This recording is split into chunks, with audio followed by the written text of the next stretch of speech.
Benar Tuhan, seperti pujian ini mengatakan, jadikan kami rusa yang senantiasa haus akan kasih Tuhan, haus akan kedekatan bersama dengan Tuhan, haus akan kebenaran firman Tuhan, dan haus akan hidup yang selalu diperkenan oleh Tuhan. Dan pagi ini kami berkumpul untuk memenuhi rasa dahaga kami terhadap kasih Tuhan, terhadap kebenaran firman Tuhan yang selalu kami yakini dapat memuaskan kami dari dahaga. Dan sebab itu, biarlah firman yang sebentar kami akan pelajari bersama-sama, firman yang sebentar lagi akan kami renungkan bersama-sama, dapat mengobati hausnya kehidupan kami akan kebenaran Tuhan, hausnya hidup kami akan cinta dan kasih Tuhan. Sertai waktu kami selama beberapa menit ke depan, ketika kami mempelajari firman Tuhan ini, ketika kami merenungkan kebenaran firman Tuhan ini, kami dapat menerimanya dengan sukacita, memahaminya dengan hikmat dan bijaksana, dan melakukannya dengan penuh tanggung jawab di hadapan Tuhan Yesus Kristus. Hamba-Mu yang jauh dari sempurna ini menyerahkan diri di hadapan Tuhan. Engkau yang pakai bibir, lidah, hati, pikiran hamba-Mu untuk menyampaikan apa yang Tuhan kehendaki, apa yang Tuhan maksudkan di dalam kehidupan kami sekalian. Kuasai jemaat-Mu supaya apapun yang terjadi tetap fokus ke dalam pemberitaan firman Tuhan ini. Kuasai ruangan ini, kuasai sekitar kami, dan biarlah nama Tuhan dipermuliakan. Terima kasih Tuhan, terima kasih Yesus. Hanya dalam nama-Mu Tuhan kami Yesus Kristus kami berdoa dan mengucap syukur. Amin. Shalom. Shalom. Kok sepi? Shalom. Nah, jadi kan live streaming kan madepnya sini gitu. Kalau ada yang nonton kan nggak ada yang tahu di belakang apa gitu. Jadi ketika ditanya shalom gitu, gitu. Ojo kalah karo suara ngangeng-ngangeng ning ngarep kae. Shalom. Kono tok sing banter kene gak ada wonge jebule Bang. Sepi. Ya wes lah ya. Baik, kita akan masuk ke dalam kebenaran firman Tuhan kita. Di mana tema bulan ini adalah melakukan yang terbaik. Kalau minggu lalu kita sudah belajar bahwa melakukan yang terbaik itu perlu diawali dengan hati yang baik, dan hati yang baik itu adalah hati yang apa? Hati yang seperti hati hamba. Lali kot bayi ini. Dan bagaimana menjadi hamba yang baik sudah kita pelajari minggu lalu. Dan masih dalam tema yang sama, melakukan yang terbaik.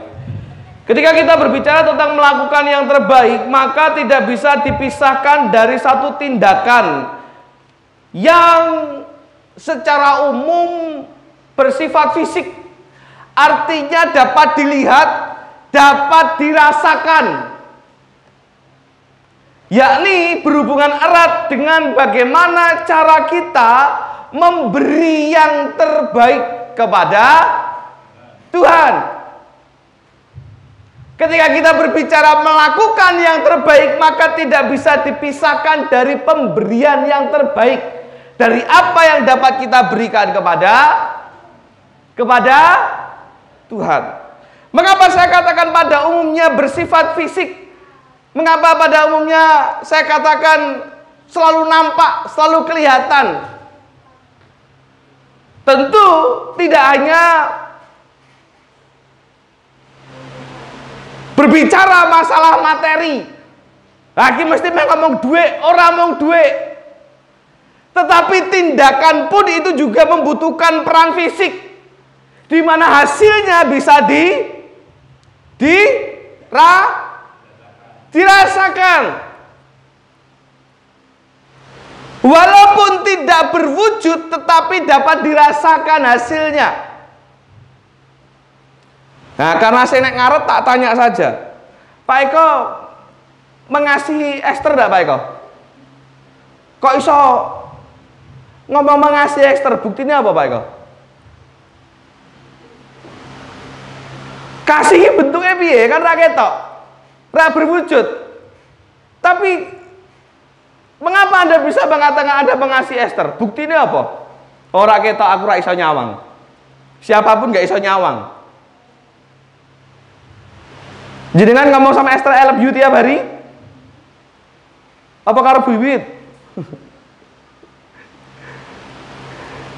Tapi ketika Esther butuh sekolah di sekolahnya, ketika Esther ya Alfamart ya beli es krim, tenan.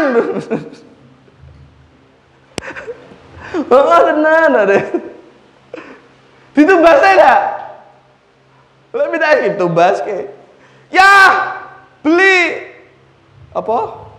Jagung apa? Jagung serut ya. Ditumbasnya enggak?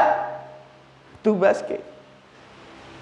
Walaupun terkadang harus mengesampingkan kebutuhan atau mungkin sekedar keinginan pribadi, tetapi karena kasih kepada anak, maka ia wujudkan apa yang menjadi keinginan dan harapan anak itu. Kasih itu tidak terwujud. Bentuknya cinta ki ora gambar love. Ya, tidak juga cuma sekedar ucapan, tetapi terwujudkan di dalam satu tindakan yang bisa dirasakan. Hingga sampai akhirnya Esther berkata, ya ayahku mengasihi aku. Pemberian kepada Tuhan itu juga luas bentuknya. Memang bisa secara materi, tetapi bisa juga segala sesuatu yang bersifat apa dan bagaimana setiap kita orang yang percaya dapat memberikan yang terbaik kepada Tuhan. Pemberian yang terbaik, pemberian yang piye? Bagaimana caranya supaya kita bisa memberi yang terbaik kepada Tuhan? Mari kita buka terlebih dahulu dalam firman Tuhan kita. Nats firman Tuhan pagi ini terambil dari kitab Surat Korintus, surat Paulus kepada jemaat di Korintus, surat Rasul Paulus kepada jemaat di Korintus yang kedua, pasalnya yang ke-8.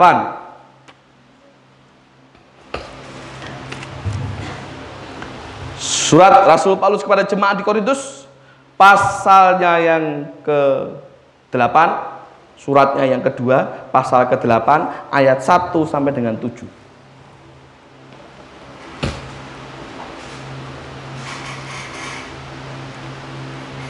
Ampun, saya akan bacakan, silahkan disimak.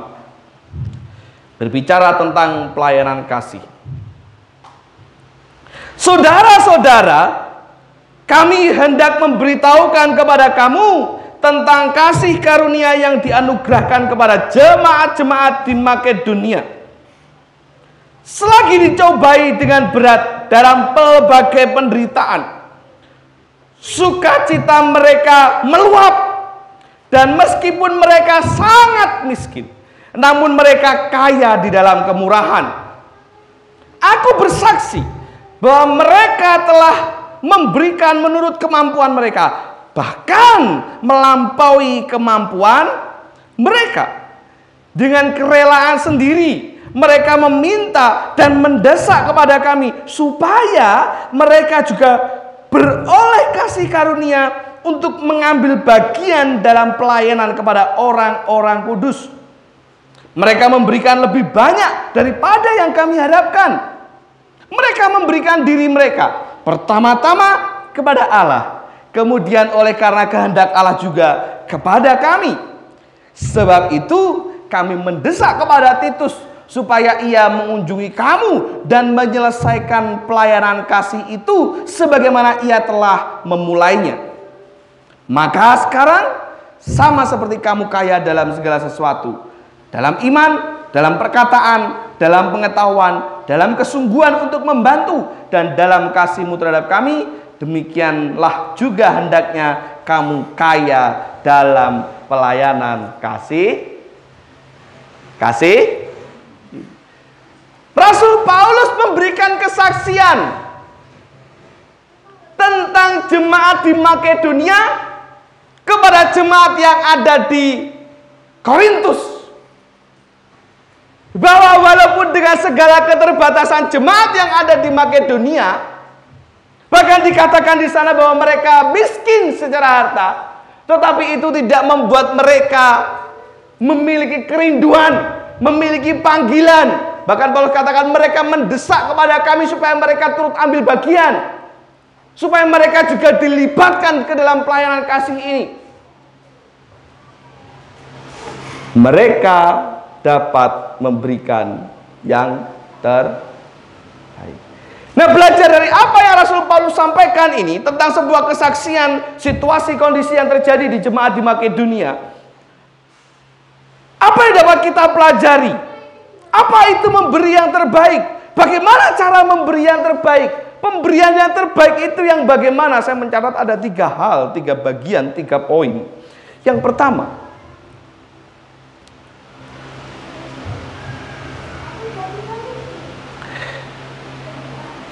memberi yang terbaik. Pemberian yang terbaik adalah memberi yang dilakukan, yang diberikan dengan totalitas.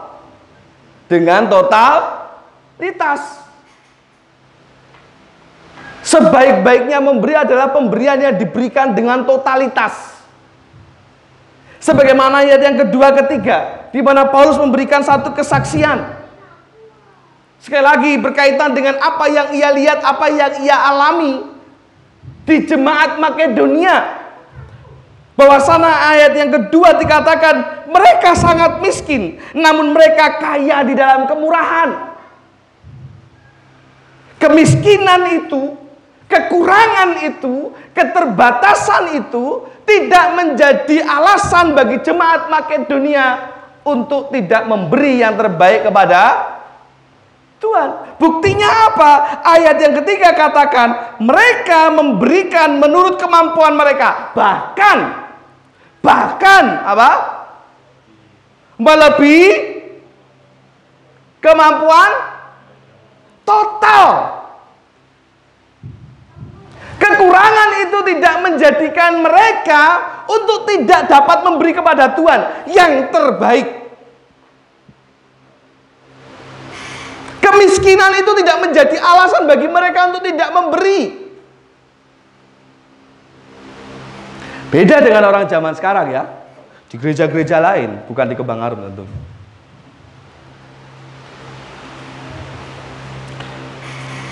Pendeta ngomong tentang perpuluhan kudu nyilih khotbah pendeta liya. Paham maksudnya? Besok kan tukar mimbar. Nah, tanpa Anda sadari, para gembala itu biasanya kong kali kong. Kong kali kongnya dalam hal apa? Pak, butuhe jemaatmu apa? Istilahnya gepuk nyileh tangan.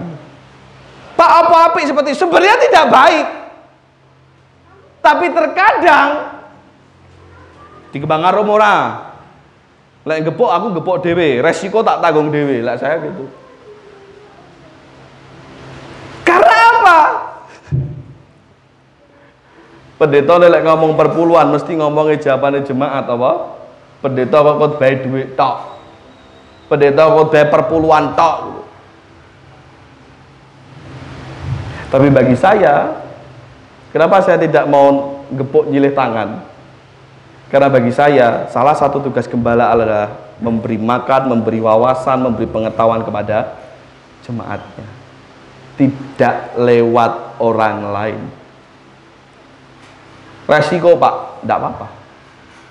Selama yang saya sampaikan adalah kebenaran, Selama yang saya sampaikan adalah berasal dari Alkitab, tak sampaikan.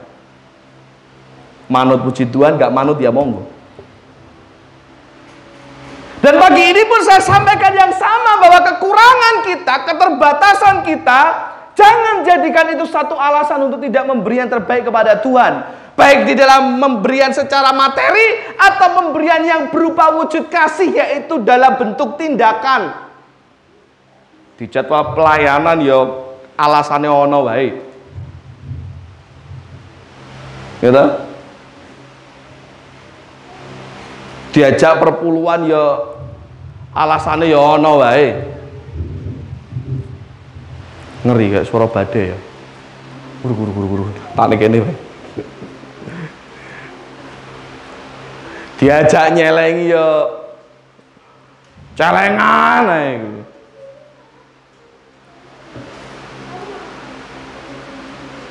Mulai gak dikasih celengan kok Natalan ditarii perkaka nanti. Mohon Bapak Ibu Saudara, karena Natal kita nanti perkaka nanti minimal 200.000 ya untuk Natalan. Tarian meneh. Mari kita memberi kepada Tuhan yang pertama-tama kepada Tuhan dengan total. Kemudian kepada mereka, seperti apa yang disebutkan Paulus, kepada mereka yang disebut orang-orang kudus. Siapa itu? Konteks pada waktu itu berbicara kepada para rasul, para hamba Tuhan yang ada di ujung tombak pelayanan. Tetapi pada sekarang bisa kita terapkan kepada siapa saja. Saya pernah berkata bahwa ketika kita memberi tidak perlu menunggu kaya. Ketika kita memberi bantuan kepada orang juga tidak perlu menunggu kita sehat dulu. Saya pusing bro, tunggu saya rodok penaan awake. Ketika engkau mampu lakukan, firman Tuhan katakan, jangan pernah menunda untuk berbuat baik. Ketika engkau mampu melakukannya. Betul? Betul? Karena ketika kita berbicara memberi, maka lakukanlah dengan totalitas. Nah, itulah pemberian yang benar. Apa yang dapat kita berikan, perlu, contohlah orang-orang Makedonia ketika mereka memberikan lebih dari apa yang dapat mereka berikan. Total. Ya apa ya mungkin tak apa-apa, masuk aku kayak gereja, masuk aku bantu tangga tak rewangi tak utang-utang nih. Ya enggak harus hutang. Enggak harus hutang.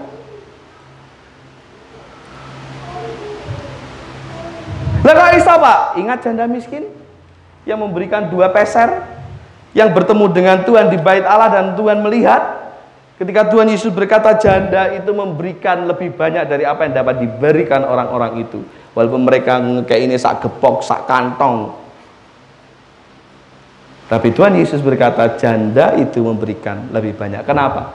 Ketika orang-orang memberikan sebagian kecil dari kekayaan mereka, janda ini memberikan semuanya dari keterbatasan Tuhan. Total. Berarti kabeh sak duwe-duwe iku tak kene, Pak. Cermati, pahami dengan bijaksana dan hikmat. Apa yang dimaksud dengan memberi secara total?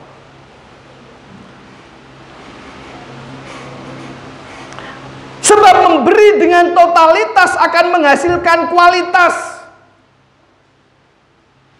Ketika kita memberikan dengan totalitas, khotbah yang lalu, khotbah minggu lalu berbicara tentang semampu semaksimal mungkin. Celengan itu per kakak berapa Pak Eko? 5.000 per kakak per minggu. Kemarin kalau dihitung-hitung, kalau masukannya rutin sesuai standar minimal berapa? Pakai petang 45 lah. Mau cari minimal petang 25. Kalau kita berbicara totalitas, ketika engkau mampu memberi lebih, berilah lebih. Itu namanya totalitas. Lo jare kudu manut aturan, Pak.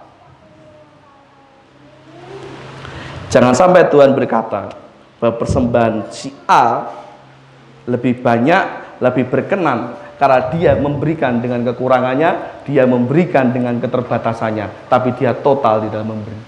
Jangan sampai Tuhan katakan itu. Padahal kita mampu memberilah.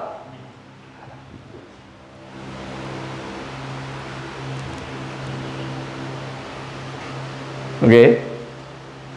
Oke. J. Oke.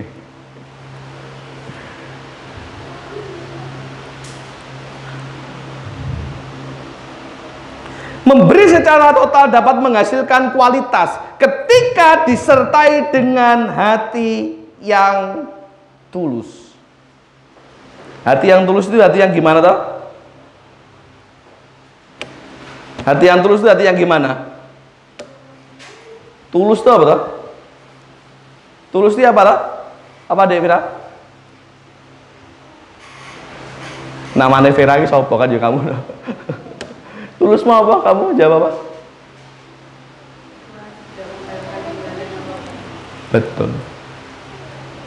Totalitas plus tulus menghasilkan kualitas.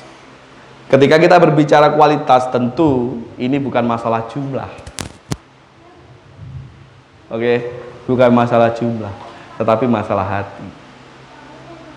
Di dalam melayani Tuhan juga perlu totalitas. Waya latihan, waya mangkat gasik, waya nyanyi ya jemong leda-lede, mimpin pujian kok leda-lede, keluar, kok alasannya jare rong sarapan. Sorry bro, untuk hari ini kita gak podo, karena aku sarapan. Biasanya kan saya bilang podo gitu, enggak. Daripada sirahku kelemun-kelemun aku masuk angin. Sarapan raketang Indomie kan ngono. Sebenarnya sarapan ya mah. Anak mama. Belum kayak Nemi ya gue sarapan. Ya siap tuh ya aku tuh. Gitu kan? Jomeri.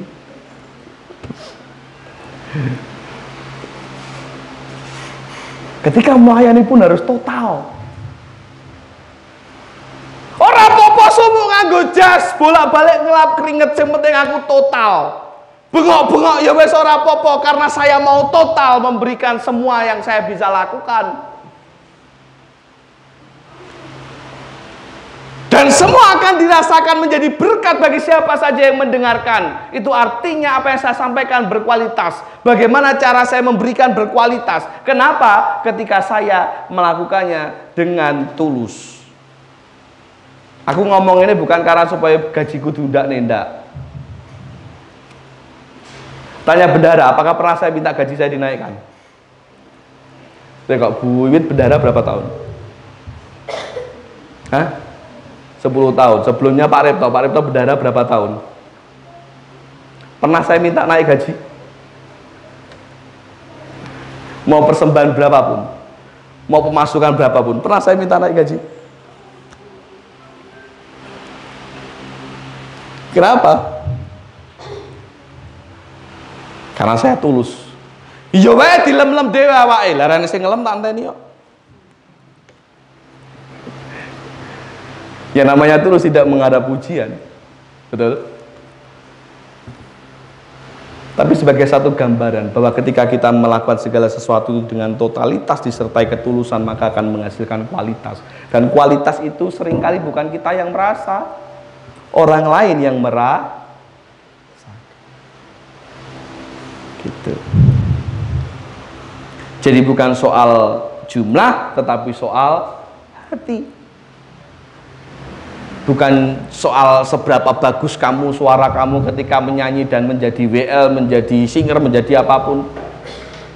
Bukan seberapa bagus skillmu bermain musik, tapi kalau tidak bermain dengan hati, jangan berharap kualitas. Ya.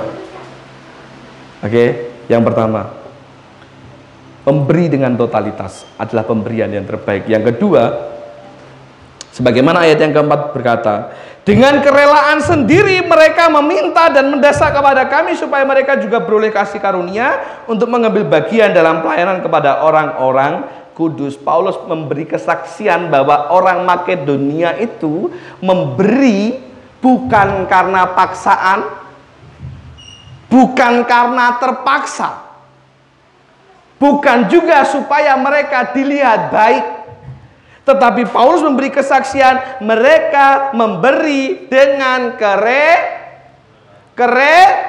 kerelaan. Pemberian yang terbaik adalah pemberian yang diberikan dengan penuh kerelaan, bukan karena paksaan, bukan juga karena terpaksa. Bedanya apa? Paksaan dan terpaksa. Kalau paksaan itu pasti melibatkan orang lain, tapi kalau terpaksa kadang nggak perlu dipaksa orang lain, tetapi supaya aku dilihat. Persembahanku lo paling akeh. Itu terpaksa.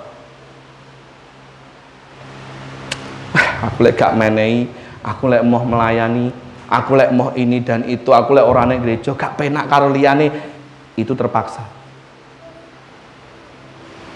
Walaupun orang lain tidak ada yang memaksa, tapi hatinya yang membuat dirinya menjadi terpaksa.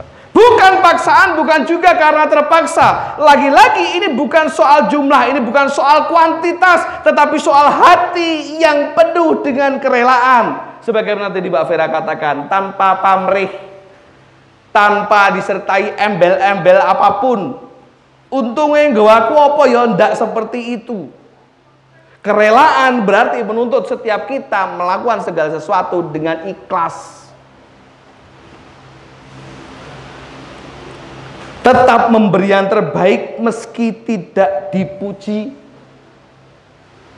dilihat ataupun tidak dilihat, dihargai atau tidak dihargai orang, tetap memberi yang terbaik, itulah kerelaan. Karena apa? Karena memang tujuannya bukan mendapat pujian, tujuannya bukan untuk mendapat penghargaan, tujuannya juga supaya bukan untuk dilihat orang. Loh, sapa sing ora seneng dipuji? Sapa sing ora seneng setiap pekerjaannya dihargai? Semuanya pasti tetapi orang yang penuh dengan kerelaan, memberi dengan penuh kerelaan, apapun bentuk pemberiannya, dilihat atau enggak dilihat, dia tetap mau memberi. Dipuji ataupun tidak dipuji, dia tetap memberi. Dihargai ataupun tidak dihargai, wes kesel-kesel jadi ketua pansus, tak rewangi panas-panas, tak rewangi ngeluh, orane ajene. Orane ajene. Panggah dicacat, panggah disalahke. Orang yang melakukan segala sesuatu dengan kerelaan tidak akan muncul omongan itu. Bersyukur Pak Bayu bukan tipe orang yang seperti itu. Jadi rela saja dia. Budi eneng-eneng kono kene ya wae Pak ya. Tak wangi Pak. Itu namanya kerelaan. Tidak ada cerita MTG-nan. Mutung-mutungan orang enek. Karena saya bisa pastikan orang yang suka mutung adalah orang yang melakukan segala sesuatu dengan tidak rela. Oke? Ketika dia datang ke gereja, terus kemudian mutung karena sesuatu dan lain hal, entah karena sesama jemaat, karena karo keluarganya, karena karo pendetone, karo ketua perancangnya, apapun itu. Ketika ada orang yang mutung, berarti dia datang ke gereja dengan tidak membawa kerelaan. Wes, fix A1. Datang ke gereja bukan untuk sungguh-sungguh menyembah Tuhan, mencari Tuhan. Loh Pak, tapi kan juga ke gereja mencari kenyamanan. Kenyamanan itu dapatnya dari mana toh? Dari yang khotbah. Tergantung sama gembalane. Dari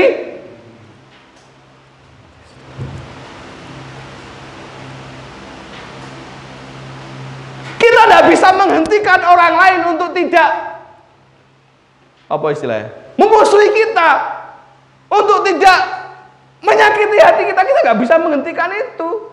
Ingat saya pernah katakan, kita tidak bisa menghentikan, melarang burung melintas di atas kepala kita. Tetapi kita bisa mencegah supaya burung itu tidak nyuwun sewu di kepala kita. Kita bisa lakukan itu.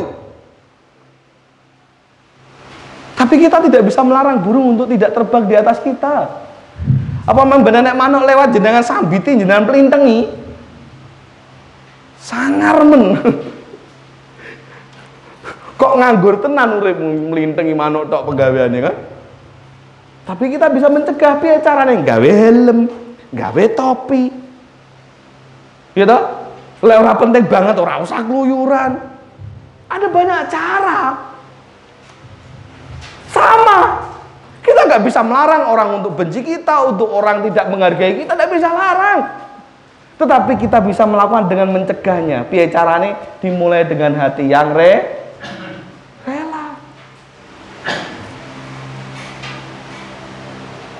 Dimulai dengan hati yang tulus, dimulai dengan hati yang ikhlas.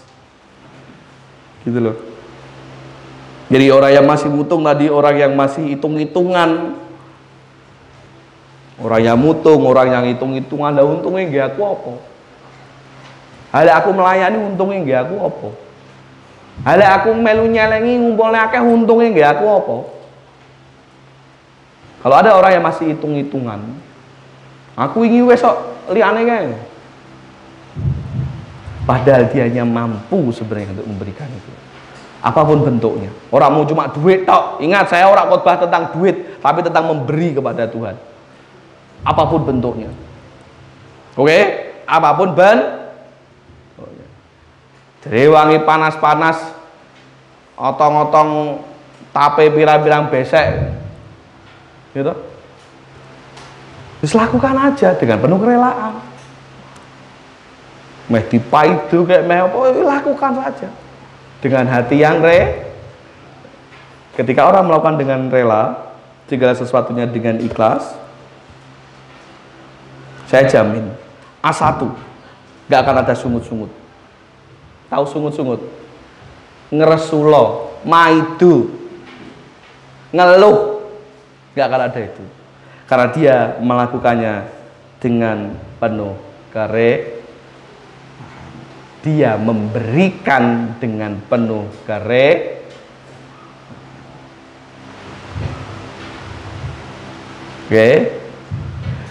Oke? Apa? Pemberian yang terbaik adalah pemberian yang dilakukan dengan totalitas. Pemberian yang terbaik adalah pemberian yang dilakukan dengan penuh dipuji gak dipuji, dilihat gak dilihat, dihargai gak dihargai, luweh. Memang itu menyenangkan, memang itu membuat kita lebih semangat. Tetapi percayalah, penghargaan yang lebih indah, penilaian yang lebih baik, penilaian yang lebih fair, yang objektif, yang tidak berdasarkan suka ataupun tidak suka, itu datangnya hanya dari Tuhan. Nah, sekarang tinggal pilih, Anda mau dinilai manusia atau dinilai Tuhan. Dinilai manusia enak, iya, menyenangkan hati, tentu membuat semangat, kadang. Tetapi lebih daripada itu, penilaian Tuhan jauh lebih tidak apalah orang menilai jelek, orang tidak menghargai. Ketika kita melakukan dengan kerelaan, biar Tuhan yang menilai.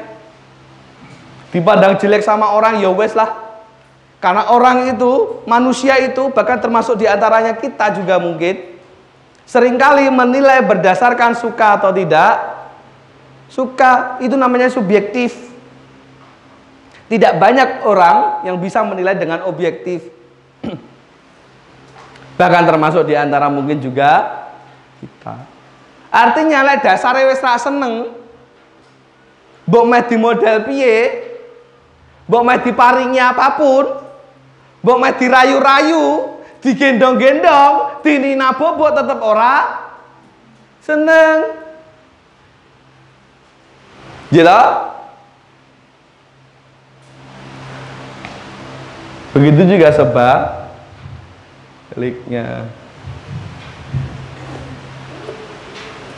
Itu namanya subjektif. Tapi Tuhan tidak pernah menilai kita dengan subjektif.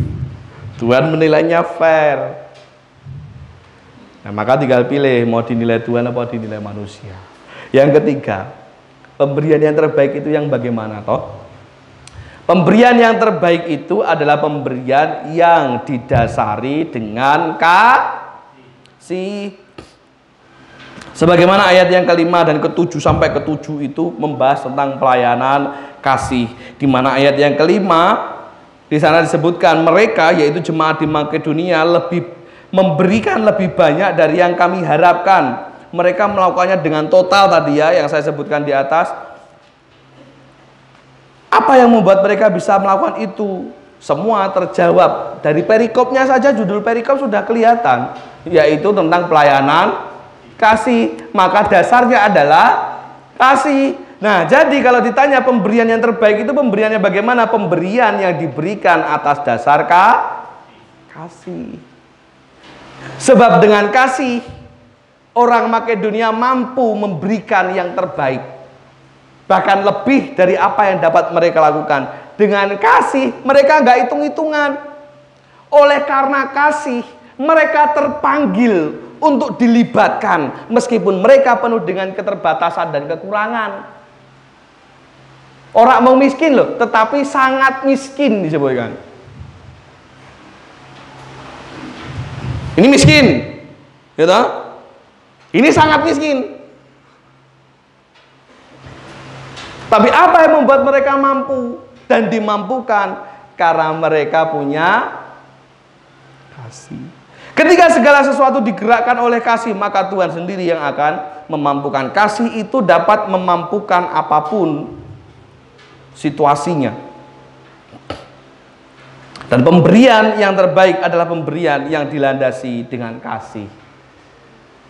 Pertama kepada Allah, dan kemudian kasih kepada sesama manusia. Yang walaupun dalam konteks firman Tuhan ini kepada mereka yang menjadi ujung tombak di pelayanan.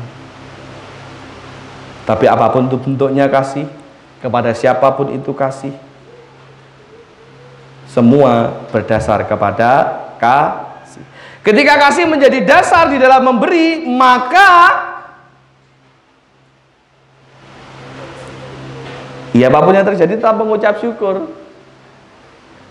Karena punya kasih.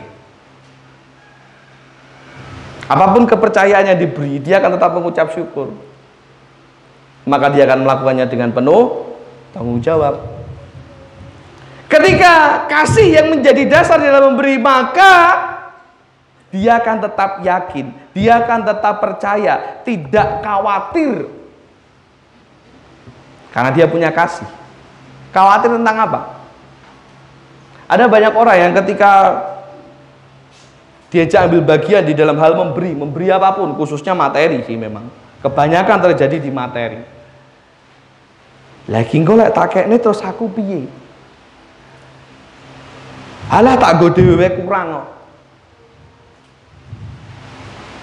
Ya apapun kondisi panjenengan saya memang tidak tahu ya. Tetapi sekali lagi dan sering saya katakan, saya tidak pernah ketemu. Saya tidak pernah bertemu dengan orang yang menjadi miskin karena memberi, yang menjadi sakit karena memberi. Saya tidak pernah ketemu orang yang menjadi lumpuh, menjadi hidupnya terlunta-lunta, keluarganya berantakan hanya karena dia rajin melayani Tuhan. Saya nggak pernah tahu. Kecuali memang dari awal, Yosef dia berangkat dari keluarga yang tidak percaya Yesus, dia sendiri yang percaya Yesus. Memang di awal-awal disertai dengan pertentangan, diusir dan sebagainya. Ada beberapa contoh seperti itu. Tetapi ketika orang itu sungguh-sungguh melayani Tuhan, maka semua ada jalannya. Dan saya tidak pernah melihat ada keluarga yang berantakan karena orang itu melayani Tuhan.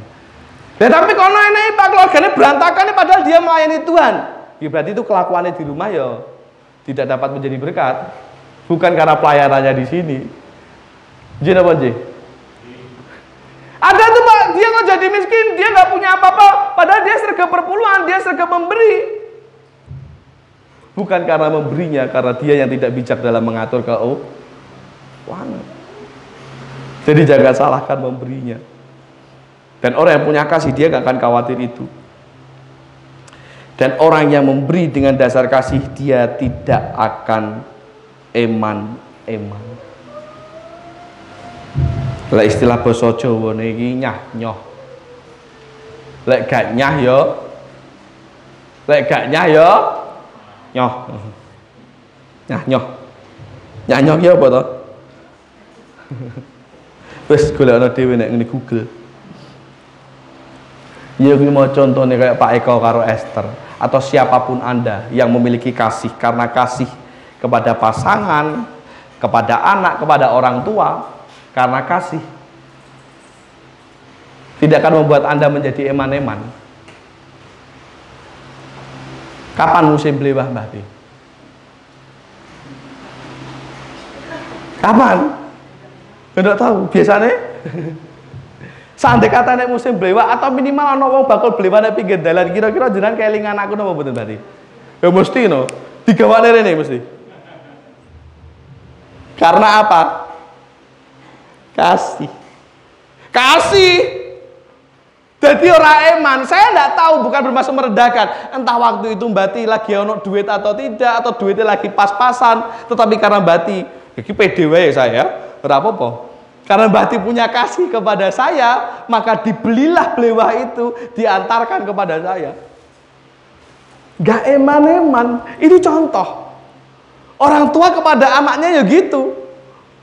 Orang eman-eman karo anaknya, karena apa? Dia punya kasih. Emang ono wong tua sing eman karo anaknya? Ono? Lek dia panganan didelik-delik nih. Mumpung orangnya sudah tidak ada ya, dirasani wae. Saya punya mbah yang barusan kemarin almarhum, ya mah ya, itu ada saksi nih.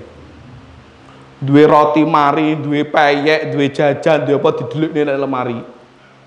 Memang diberikan, akhirnya diberikan kepada orang-orang yang dianggap dia dikasihi. Contoh salah satunya, ini aku pede ya kan, saya. Karena kenyataannya setiap kali saya pulang, apa yang ada di lemari ditok nih, sampai tahu roti rasanya rak koyok roti, koyok kapur barus. Bener gak mah? Didelik nih. Ono to wong tua kayak ngono? Ono. Lek anak-anak yang lain kayak om-om saya gitu, Bu, enak lawon ora, enak peyek ora? Ora enak. Padahal enak peyek kuwi di lemari. Engko hanya ditokne ketika dia mau mengeluarkan untuk orang yang dianggap dia dikasih. Misalkan Pak Imam, Pak Pendeta, kalau ke sana apapun sugone. Padahal mungkin entah dia sadar atau tidak, kuwi rasane kapur barus gitu karena kesuwen imbet. Tuh. Mumpung ora ono ya, kan ora bakal su ya, Mayo. Oh, aku lek teko nang ngimpi ya ora apa-apa. Maaf ya, Bu. Itu. Tapi itu bagi saya belum terlalu ekstrim, bukan karena itu mbah saya, tetapi ada orang tua yang sangat ekstrim dalam perbuatannya kepada anak. Padahal jelas-jelas anak itu butuh, tetapi dia lebih memilih untuk judi, untuk mabuk, untuk apapun, untuk mencari kesenangan dia. Anakku luwe karepmu, sekolah ora karepmu, klambine suwek karepmu ora karepmu. Kenapa? Nyuwun sewu, saya katakan fix A1, tidak memiliki kasih. Karena orang kalau punya kasih, dia nggak akan eman-eman kepada orang yang dikasihinya. Pun juga demikian, kalau Anda punya kasih kepada Tuhan, Anda punya kasih kepada sesama, Anda juga tidak akan eman-eman di dalam memberi yang sebentar lagi Natal. Mari berikan yang terbaik kepada Tuhan. Pak, Natal kan identik dengan kado ya, kudune saya yang dapat kado tuh Pak. Kita sudah dikado Tuhan beribu-ribu tahun yang lalu. Betul? Anda dan saya diselamatkan, itu kado terindah. Dan mari kita berikan kado yang terindah pula kepada Tuhan. Berikan yang terbaik. Kita butuh dana yang besar, iya. Tetapi saya tidak hanya sekedar berbicara tentang materi. Berikan yang terbaik dari apa yang dapat kau berikan kepada Tuhan. Kalau engkau mengasihi Tuhan, kalau engkau mau total kepada Tuhan, kalau engkau selama ini rela melakukan apapun untuk Tuhan, sebagaimana Tuhan sudah rela terlebih dahulu melakukan segala sesuatu untuk kita, berikan yang terbaik. Salah satu caranya, salah satu wujudnya kepada sesuatu yang terdekat. Yang paling dekat adalah sesok Natalan. Yo, saya bisa kerja bakti ngresik gereja. Saya bisa memberikan berupa materi, berikan materi. Apapun. Kita berikan yang terbaik kepada. Jangan tahan ketika engkau bisa memberikan. Maka Tuhan pun tidak akan menahan berkatnya untuk kita semua. Berikan jika engkau mampu. Berikan.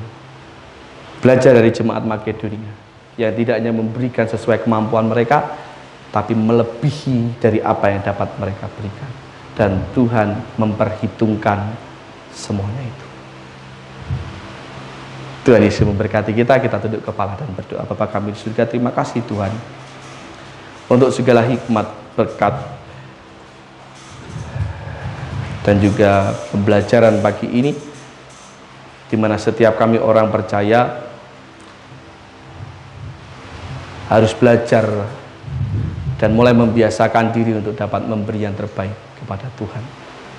Mungkin tidak selalu berbicara tentang materi, tapi tentang pelayanan, tentang perbuatan-perbuatan baik. Hendaklah kami dapat melakukannya dengan lebih maksimal, dengan lebih total, dengan lebih rela, dan penuh kasih lagi. Supaya apapun yang kami berikan tidak berakhir kepada kesia-siaan, tidak pula berakhir kepada kesombongan, tetapi semuanya memuliakan nama Tuhan. Hamba-Mu sudah selesai berbicara,